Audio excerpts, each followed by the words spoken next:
Nais ko pong ibahagi sa inyo ang mga talata na madalas ginagamit ng mga anti-katoliko laban sa ating mga katoliko para palabasin na tayo raw ay lumalabag sa nakasulat sa Biblia. Hindi po kailanman pinangalanan na yung image ni Mother Mary ay isang diyosa at ang images ng mga saints ay mga Diyos-Diyosan. Ang nagbigay lamang po ng konklusyon nito ay yung mga anti-katoliko na pinagpipilitan nila na tayo raw ay gumagawa ng ribulto upang sambahin, na madalas ang kanilang pagkaunawa ay eisegesis at word idea fallacy. Ang pagkakaroon kasi natin ng mga sacred images ay nagpapatunay raw na tayo ay lumalabag sa nakasulat sa Exodus chapter 20 verse 4, Awit chapter 115 verses 4 to 7, Gawa chapter 17 verse 29, at Roma chapter 1 verse 23. At sa mga patuloy na umaatake sa amin gamit ang mga talatang ito, sana po ay panuurin po muna ninyo ang videong ito. Sa ating analysis ay gagawin po natin ang exegesis, na kung saan ay gagamit po tayo ng original text at mga commentary ng mga Bible scholars. Kasi po, ang ginagawa ng mga anti-katoliko ay eisegesis. Ano nga ba ang kaibahan ng exegesis at ng eisegesis? Ang eisegesis po, ayon sa Merriam-Webster Dictionary, ay the interpretation of a text by reading into it one's own ideas. Ibig sabihin po, ay binabasa mo ang Biblia at ini-interpret mo ito ayon lang sa iyong pagkaunawa. At malaki po ang kaibahan ng exegesis at ng eisegesis. Ang exegesis naman po means bringing out and refers to what we hope biblical interpretation does, using linguistic and historical and literary knowledge to get behind the puzzles presented by an ancient text and to bring out of it the original intended meaning. Kaya nga po, binabalikan natin ang original text para mas lalo pa nating maiintindihan kung ano talagang ibig sabihin ng writer sa nasabing aklat. Hindi po kasi ibig sabihin na kapag naisalin na ang Biblia sa English o Tagalog, hindi na natin pag-aaralan pa ang original text. Ang delikado po kasi dito ay yung iba, dahil naisalin na, ay ipinagpipilitan po nila ang kanilang view o ang view ng isang Pinoy. At hindi yung kung ano ang tingin ng mga ancient people at ng mga scholars ng nasabing text. Unahin po muna natin ang nakasulat sa Exodus chapter 20 verse 4, sapagkat ito po yung madalas ginagamit ng mga anti-katoliko laban sa ating mga katoliko. You shall not make for yourself an idol or a likeness of anything in the heavens above or in the earth below, or in the waters beneath the earth. Ang nakasulat po sa Exodus chapter 20 verses 3 to 5 at sa Deuteronomy chapter 5 verses 7 to 9 ay pareho lamang po. At kung babalikan natin ang original text ng Exodus chapter 20 verse 4, ang nakasulat doon ay fisel. Ano nga bang ibig sabihin ng Hebrew word na fisel? Ayon sa The Complete Word Study Dictionary, Old Testament, sa page 909, fisel ay noun meaning idol, a graven image. This word comes from the verb pasal, meaning to hew or cut, which was done to create an idol. Ang pangunahing kahulugan ng Hebrew word na fisel ay idol, at ginagamit din ang graven image. Pero ang intensyon nito ay para mag-create ng idol. Kaya nga po sa context at grammar ng Exodus chapter 20, doon sa 3 talata, ay ginamit din ang Hebrew word na Elohim. Ang Elohim po ay ginagamit para sa tunay na Diyos at ginagamit din para sa hindi tunay na Diyos. Sa Exodus chapter 20 verse 3, naroon din ang Hebrew word na aker, nang ibig sabihin ay other. Kaya ang nakasulat doon sa Exodus chapter 20 verse 3 ay other gods. Nagbigay ng warning ang ating Panginoong Diyos na huwag gagawa ng graven image ng ibang mga Diyos. Kaya naiintindihan natin kung bakit ang komento ng mga scholars ay hindi naman imahen talaga ang kinokontra dito, kundi ang kinokontra dito ay idols. Sa grammar kasi ng Hebrew, pwede naman gamitin sa Exodus chapter 20 verse 4 ang Hebrew word na miklaat. O di kaya sa Greek Septuagint, instead na idolon na counterpart ng Hebrew word na vessel, pwede na naman ikona. Pero bakit hindi ganyan ang ginamit ng writer? Kasi idols ang tinutukoy sa passage na ito. Ano nga ba ang kaibahan ng imahen at ng Diyos-Diyosan? Lahat ba ng imahen ay matatawag nating Diyos-Diyosan? Pakinggan muna natin ang isang kilalang Protestant Bible scholar na si Dr. Darrell Buck. We're going to answer the question, are all images idols and therefore a violation of Exodus 20 verse 4? And the way to answer this question is to define image and idol. An image is a representation of someone that is simply a portrayal of what they are like or what they look like, or an attempt to represent something. That is not a violation of Exodus 20 verse 4.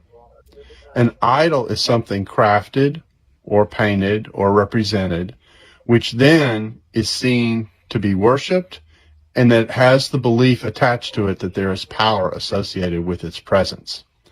That is an idol, and that is what Exodus 20 verse 4 is arguing against. So the representation of someone simply to represent their presence is not a violation of Exodus 20, but to believe that it has power or to worship it in one way is a violation of that commandment.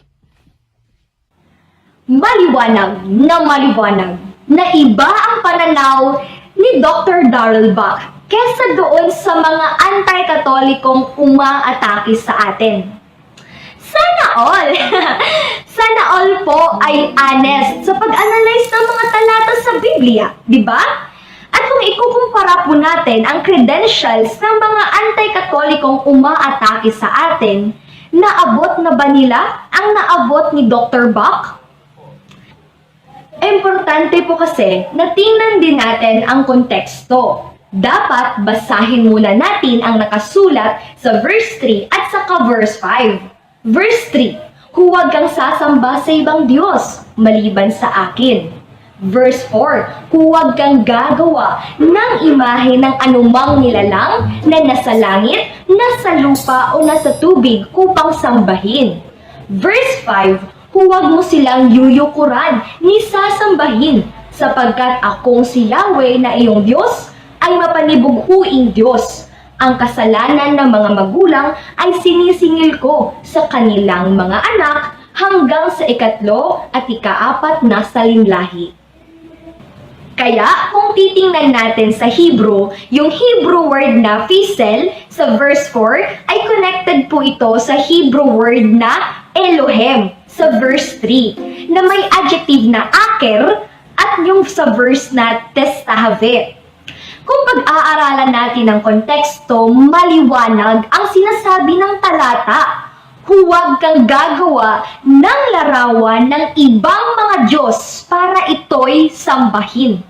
Kaya nga po, ang mga Protestanteng Bible scholar ay hindi nila sinasabing masama ang pagkakaroon ng mga imahen gamit ang Exodus chapter 20 verse 4 dahil tinitingnan nila ang konteksto nito. Kagaya na lamang ng isa pang Protestanteng Bible scholar na si Dr. Norman Geisler. Ganito po ang kanyang sinasabi sa kanyang aklat na The Big Book of Bible Difficulties sa page 107. Further, not all images are idols. Religious art contains images, but it is not thereby idolatrous. Maliban dyan, ganito ang sinasabi ng isa pang Protestant Bible scholar na si Dr. Bruce Waltke sa kanyang aklat na An Old Testament Theology sa page 417. Biblical writers made no mention of a prescription against forms and images. In practice, the second commandment is not against art. In theory, I would support the making of icons. Many make use of icons in their worship, and it serves as a wonderful expression of faith and art. Puntahan naman natin ang isa pang ginagamit ng mga anti-katoliko, ang nakasulat sa Awit, chapter 115, verses 4 to 7. At ganito po ang ating mababasa. Ginawa sa ginto't pilak ang kanilang mga Diyos. Sa kanila'y mga kamay nitong tao ang nag-ayos. Totoo nga at may bibig, ngunit hindi makapagsalita. At hindi rin makakita mga matang pinasadya. Di rin naman makarinig ang kanilang mga tainga, ni hindi rin makaamoy ang ginawang ilong nila. Totoo nga na may kamay, ngunit walang pakiramdam. Mga paay mayroon din, ngunit hindi maihakbang. Ni wala kang naririnig, kahit munting tinig man lang. Ano po ang masasabi natin sa paggamit nila ng Awit chapter 115 verses 4 to 7? Una, tama naman po ang nakasulat sa talata. Ang mali nga lang ay yung kanilang pagkaunawa. Pangalawa, maliwanag sa talatang 4, ginawa sa ginto't pilak ang kanilang mga Diyos. Ang ibig sabihin po nito ay gumawa talaga ang mga tao ng imahen para gawing Diyos. At hindi po ito itinuturo sa ating mga Katoliko. At wala pong mababasa nito sa Catechism of the Catholic Church. Ang mga imahen po para sa ating mga Katoliko ay hindi Diyos, kundi ito ay paalala lamang. Paano nga ba mauunawaan ng mga taong may malalim na kaalaman sa Biblia ang nakasulat sa Awit chapter 115 verses 4 to 7? Ganito po ang komentary ni Dr. Allen Rose sa A Commentary on the Psalms 90 to 150 sa page 416. In verses 5 to 7, the psalmist underscores the impotence of the gods of the nations. They had a similarity to human appearance, but they could not function, not even as humans do. This forceful polemic against idols is essentially a praise of God by contrast. All these things that the idols could not do, He can do because He is the living God.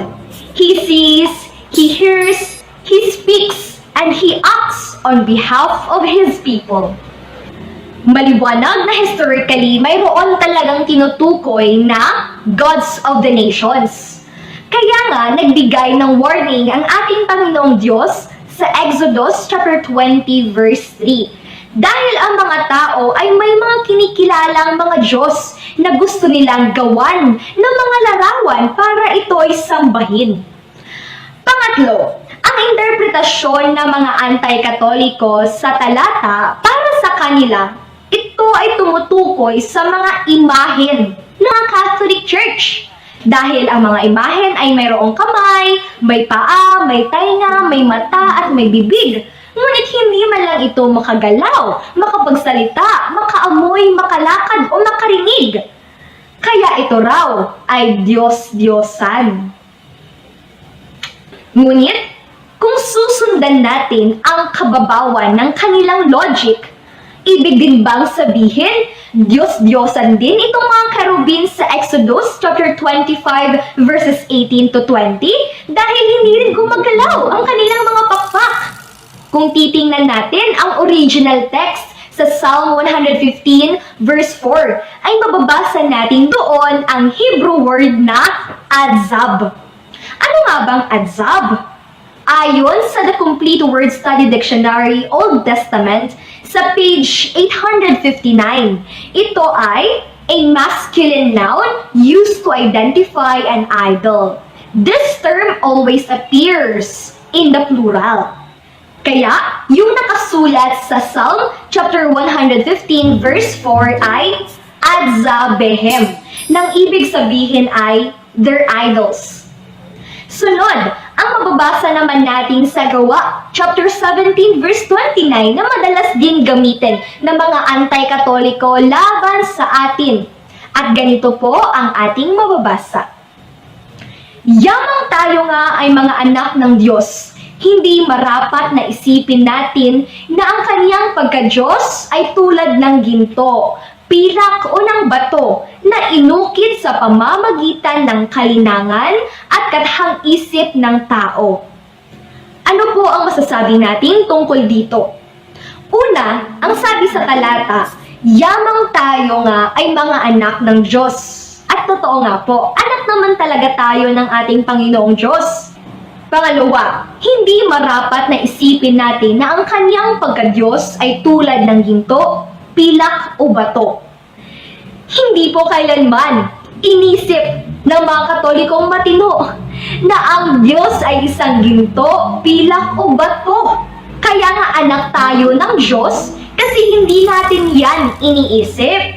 Ang nag-iisip lang yan ay yung mga anti-Katoliko na umaatake sa atin at pinagpipilitan na tayo raw ay sumasamba sa ribulto at ginagawa nating Diyos, na hindi naman po natin kailanman inisip yan. Kung pag-aaralan natin ang historical background ng talatang ito, ganito po ang mababasa natin sa isa pang aklat ng isang Bible scholar na si Eckhard Snabel na may pamagat na Exegetical Commentary on the New Testament, Acts, sa page 738. Paul's reference to cult images carved with human skill and imagination would have prompted the members of Areopagus Council to think in particular of the most famous statue of the city, the 40-foot high gold ivory statue of Athena Parthenos by Phidias, made between 447 to 439 BC of gold from the Athenian state treasury, understood as a self-representation of Athens. Paul's critique of the manufacture of representations of divine beings and thus of idol images is an indictment of popular piety in the cities of the Greco-Roman world, a piety which the Stoic and Epicurean philosophers disagreed in theory, but which they accommodated in practice. Sino ba itong binanggit na si Athena Parthenos? Athena Parthenos is a lost, massive crystal fontaine sculpture of the Greek goddess Athena. Maliwanag na kinikilala ito ng ibang mga tao na goddess. At ang huli ay ang mababasa natin sa Romans chapter 1 verse 23. At ganito po ang ating mababasa. At pinalitan nila ang kaluhaltian ng Diyos na hindi nasisira ng isang katulad ng larawan ng tao na nasisira at ng mga ibon at ng mga hayop na may 4 na paa at ng mga nagsisigapang. Sa Romans chapter 1 verse 23 ay makikita natin doon na ginamit ni San Pablo ang Greek word na alaso. Nang ibig sabihin nito ay to change, to exchange one thing from another, to transform. Kaya maliwanag po na ang mga tao na pinatutungkulan ni San Pablo sa nasabing talata ay ang ribulto ng mga Diyos-Diyosan nila na kanilang kinikilala. Ipinagpalit nila ang tunay na Diyos sa kanilang mga Diyos-Diyosan.